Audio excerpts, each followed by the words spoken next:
¿Qué tal? Buenos días a todos. Estamos haciendo este nuevo video que va a recorrer lo que es la unidad 2. Y vamos a hablar un poquito de los trabajos prácticos que ya entregaron, que ya corregimos,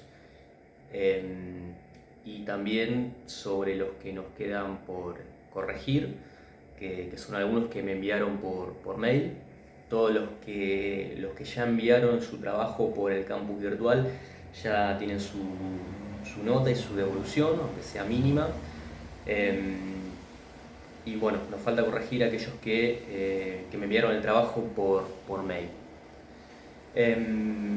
Con respecto a los trabajos, siempre en estos casos tratamos de que todos los trabajos estén aprobados, por más que no estén para aprobar, pero bueno, no estamos en una situación como para poder desaprobar, más que nada porque la idea es que aprueben la cursada. Y la devolución que tienen siempre es a partir de un aprobado, un desaprobado, un está bien, un está muy bien, un está excelente, y nada más. No es un examen, no es una devolución de un examen o de un final en donde hay que puntualizar cada cuestión. Igualmente, en todo caso, si alguno de ustedes quiere una devolución pormenorizada, me escribe y se la hacemos. Con respecto a los trabajos, se aprueba con 4, y la nota va con decimales, o sea, sería un 40. De ahí para arriba, un 50 es un 5, 60 es un 6, un 7 es un 70. Va en esa escala de decimales. Bien, vamos a comentar qué es lo que vimos en la unidad 2. Vamos a hacer un punteo sobre lo que vimos, lo que vieron con Aris de esta unidad, y puntualizar más o menos cuáles son las preguntas o los puntos más importantes de esta unidad, que es lo que tenía en la guía de preguntas y que respondieron en el trabajo práctico. La particularidad que tiene esto, o que tienen ustedes con esta unidad, es que ustedes tienen como docente a cargo a quien escribió el texto, que es Aris. Con lo cual, eso está bastante bueno porque permite saber quién lo escribió, y es algo que no pasa con los otros textos, y creo que también, por lo menos para mí, está bueno porque siempre uno que lee algo, siempre es alguien o que no conoce, o que se murió, o que es un autor que anda a saber dónde está. Bueno, en este caso ustedes tienen la suerte de tener al autor del texto, siendo el titular de la materia. A mi entender es uno de los, quizás el mejor, por lo menos el texto que más me gusta de esta materia. No lo digo porque Ari sea simplemente mi compañero y mi amigo, sino también porque es un texto muy lindo y muy fácil de leer, y eso es lo importante. Siempre cuando leemos algo no tiene que ser un embole leer esto. Bien, ¿de qué habla o de qué va a tratar esta unidad? Bueno, va a tratar de 3 momentos históricos que reflejan el devenir de la universidad en la Argentina. Esos 3 momentos, esas 3 etapas, son lo que conocemos como las 3 formas de universidad: la universidad colonial, la universidad de Córdoba, la universidad liberal o de los abogados, y la universidad reformista. Bien, muchos ya lo escribieron en los trabajos prácticos esto, pero cuando pensamos esta materia, lo más importante de esto, lo más importante de una materia de esta, que es una materia histórica, es lo más importante y lo más difícil también, es hacer el ejercicio mental de situarse en la época, en el contexto. ¿Sí? Por eso es que tenían varias preguntas sobre cuál es el contexto de tal periodo. ¿Por qué le digo esto del contexto? Porque si yo agarro y les digo Córdoba, ahora, 2021, bueno, capaz que lo primero que se nos viene a la cabeza es, bueno, un montón de cosas relacionadas a, qué sé yo, turismo, no sé, yo que soy hincha de Boca, lo primero que se me viene a la cabeza con Córdoba es Belgrano de Córdoba que mandó a la B a River en el 2011. Eh, Uno puede pensar muchas cosas. Entonces, ¿cuál es el ejercicio y la dificultad que tiene una materia de historia? Bueno, situarse mentalmente en el pasado. Entonces, lo que tenemos que pensar es qué es Córdoba en 1613, que es cuando se crea esta universidad. La importancia o qué va a ser Córdoba en este periodo es el siguiente. Nosotros estamos en una situación colonial, ¿sí? Como lo preguntamos y lo respondieron en el trabajo práctico, que ya lo sabemos, el colonialismo es el dominio político, militar, económico, religioso de un territorio sobre otro, en el caso de España sobre América. En ese escenario, Córdoba va a ser un lugar muy importante para los españoles. ¿Por qué? Porque nosotros tenemos que entender y tenemos que ver qué es, por qué están qué quieren los españoles de América. Quieren muchas cosas, pero el objetivo o un objetivo fundamental va a ser la extracción de oro y plata de las minas de Potosí, ¿sí? De lo que hoy es Perú. Entonces, ¿cuál es el tema acá? Se extrae ese oro y plata y la pregunta es cómo se lleva ese oro y plata a España. Es muy simple. Se tiene que trasladar esa producción de oro y plata al puerto de Buenos Aires. De ahí, a través del océano Atlántico, se llega a España. Entonces, ¿cuál es la cuestión acá? Que Córdoba va a ser importante en la conexión de extracción de estos metales que luego van a ir a España.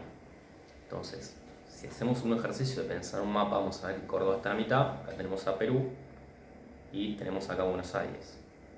Entonces, Córdoba es importante porque está ubicado en un lugar estratégicamente muy importante para la corona española. Entonces, si entendemos eso, entendemos por qué se funda una universidad en 1613 en Córdoba y no se funda en otro lado. Bien, ¿qué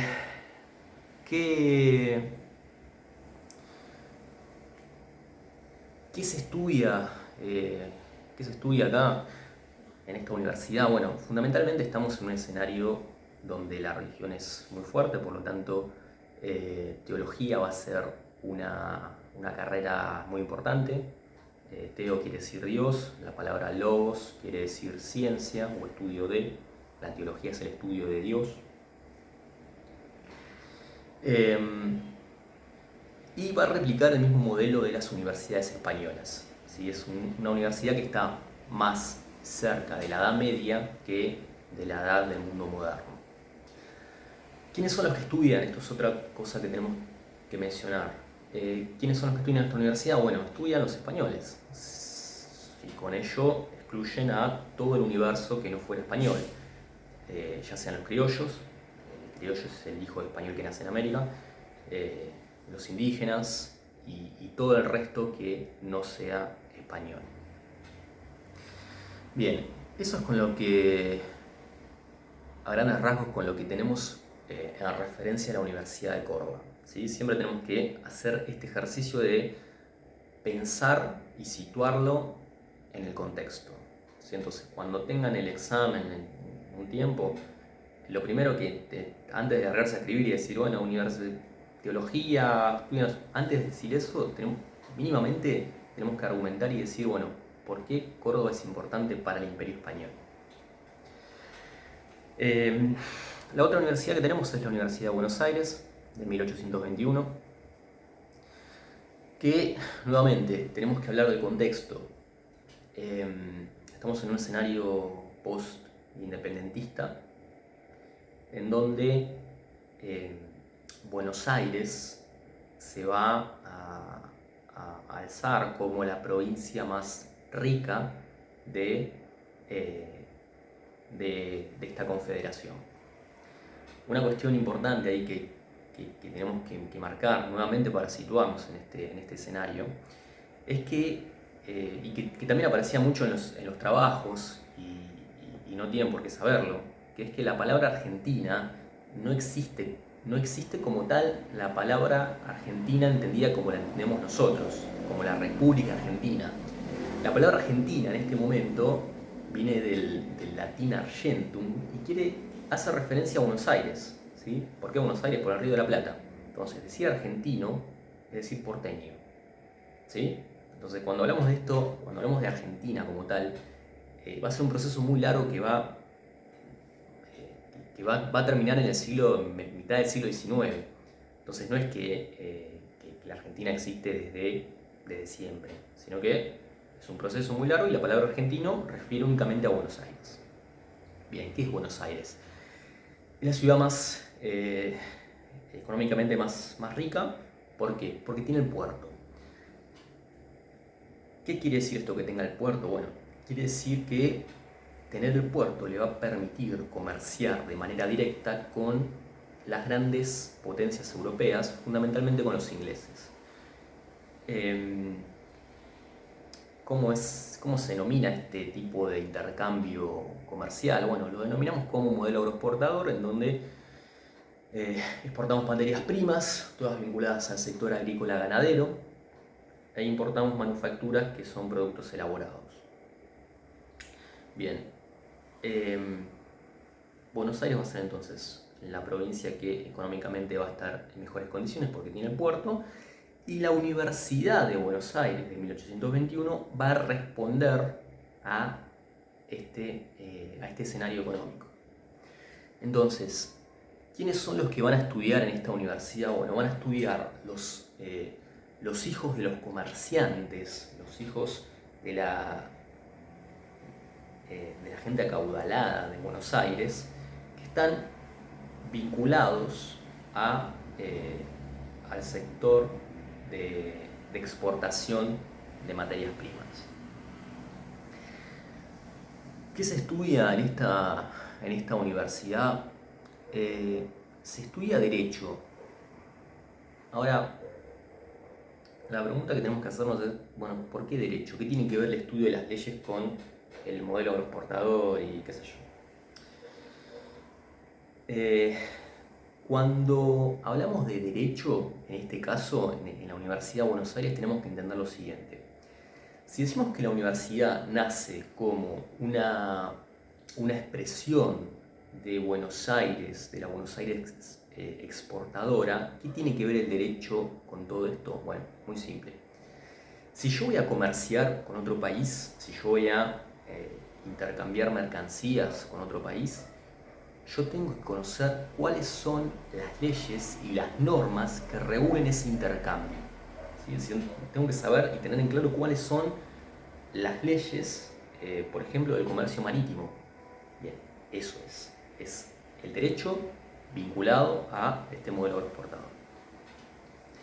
En ese sentido, ahí lo que mencionamos y lo que aparece en el texto, que también lo preguntamos, es que Buenos Aires, con esta idea de mirar a Europa y en particular a los ingleses, va a tener una mirada que está vinculada a la idea de patria chica. ¿Qué era esto de patria chica? Bueno, es una idea en donde la patria, es decir, los valores y los sentimientos de identidad, están puestos en Europa y en particular en los ingleses. En contraposición a esa idea, vamos a tener la idea de la patria grande, en donde, a la inversa, las ideas y los valores de identidad no van a estar puestos en Europa, sino que van a estar puestos en América. Entonces, para la patria grande, desde México hasta nuestro país, somos todos una sola nación porque tenemos un sentido de pertenencia e identidad. Y eso es lo que nos hace particulares y únicos en relación al resto de los pueblos. En cambio, para los que abrazan la idea de la patria chica, se van a sentir mucho más emparentados con un inglés, con un francés, con la gente de dinero, de la aristocracia europea, que con un paraguayo, por ejemplo. No es algo muy distinto de lo que pasa en la actualidad. Bien, el último tipo de universidad que tenemos, que aparece en el texto, es la universidad reformista. La universidad reformista en sí no es una universidad, sino que lo que es un proceso, o es la expresión de un proceso que arranca con la ley Sáenz Peña. La ley Sáenz Peña, si lo tenemos que decir que es la ley Sáenz Peña, bueno, sabemos que es la ley del voto secreto, universal y obligatorio. El universal siempre lo ponemos entre comillas porque saben que solo votan los hombres que son mayores de 18 años. Las mujeres no votan los militares, no votan las personas en situación de calle, no votan los obispos. Hay un montón de grupos sociales que están por fuera de esta ley.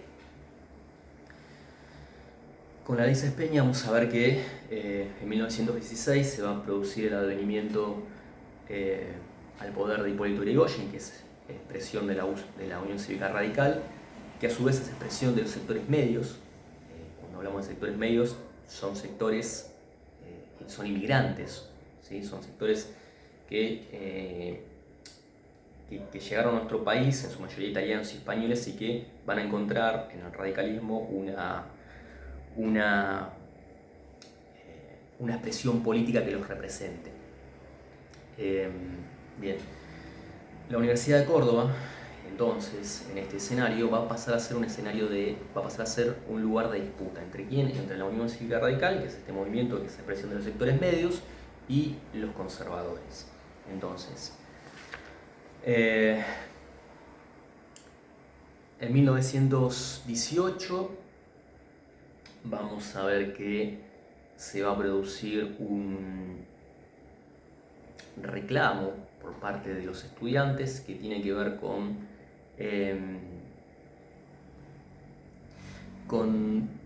terminar con, por un lado, lo que serían los cargos vitalicios de los docentes. Que sea vitalicio quiere decir que un docente va a ser docente hasta que se muera. Y por otro lado, cambiar lo que sería el perfil de estudio de la universidad. ¿Qué quiere decir esto? Quiere decir que se deje de lado, por un lado, ese sesgo religioso católico, y se empiecen a abrazar y se empiecen a adoptar lo que son los saberes del mundo moderno. Para decirlo en pocas palabras, nosotros hasta este momento tenemos que todo se explica a partir de la palabra de Dios, ¿sí? Entonces, yo no necesito estudiar, no sé, ciencias naturales o cómo funciona, cómo gira los astros, el sol y lo que fuere, porque eso ya lo ha dicho Dios a través de la palabra que se expresa a través de la Biblia. Entonces, ¿yo para qué quiero estudiar eso si ya lo dijo todo Dios? Bueno, más o menos. Lo que se discute acá es que se empiecen a estudiar los nuevos saberes del mundo moderno y se dejen atrás todos los saberes que tienen que ver con el mundo antiguo. Entonces, este reclamo va a ser respondido por Yrigoyen, que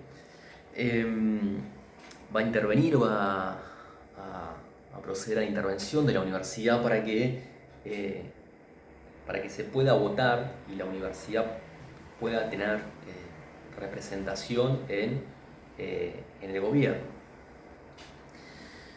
Bien, una cosa más ahí que no lo mencioné y es realmente muy importante. Cuando hablamos del contexto, hablamos del radicalismo, pero no tenemos que olvidarnos, y esto es importante, que estamos en un escenario post Primera Guerra Mundial. Esto también es muy importante decirlo porque si no decimos eso no entendemos qué está pasando en el mundo y qué está pasando con la economía de nuestro país. Bien, ¿qué implicó la reforma? Bueno, la reforma, si tenemos que decirlo en pocas palabras, lo que implicó es que lo que vamos a ver es que la universidad va a poder empezar a mostrar lo que es el gobierno por sí misma. ¿Sí? La universidad se va a poder gobernar por sí misma a través de sus representantes. Ahora,